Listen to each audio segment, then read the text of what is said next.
باللہ من الشیطان الرجیم بسم اللہ الرحمن الرحیم۔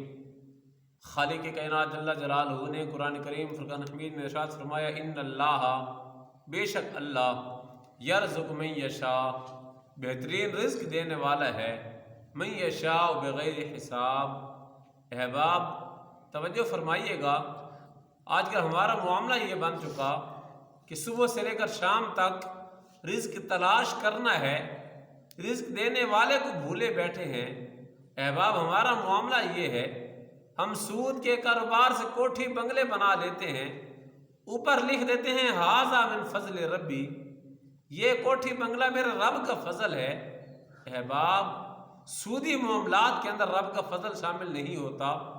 ہر دکان کے باہر لکھا ہوتا ہے ان اللہ یرزق من یشاء، رب بہترین رزق دینے والا ہے، اور پھر اسی دکانوں کے اندر سود کے معاملات طے کیے جا رہے ہوتے ہیں، شراب نوشی کی چیزیں فروخت کی جا رہی ہوتی ہیں، حرام مال جمع کیا جا رہا ہوتا ہے، گاڑیوں کے باہر لکھا ہوتا ہے اللہ نگہبان، اور انہی گاڑیوں کے اندر کنجریوں کے ڈانس چل رہے ہوتے ہیں۔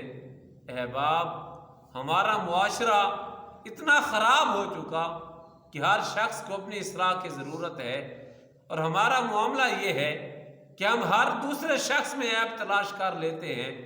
بابا بلے شاہ صاحب رحمۃ اللہ تعالیٰ علیہ آپ فرماتے ہیں بلے شاہ تو آسمانی اڑدیاں پھڑنے جیڑا گھر بیٹھا انہوں پھڑے ہی نہیں۔ آپ فرماتے ہیں بلے شاہ تو اوروں کے عیب تلاش کرتا ہے، اور جو تیرے دل کے اندر عیب موجود ہیں کبھی تو نے اپنے گریبان میں نظر نہیں ماری، تو اپنی اصلاح کر، اور یہ یقین کامل کر لے کہ آج دنیا کے اندر ایک بے ایمان کی کمی ہو چکی ہے۔ خالق کائنات جل جلالہ عمل کی توفیق عطا فرمائے۔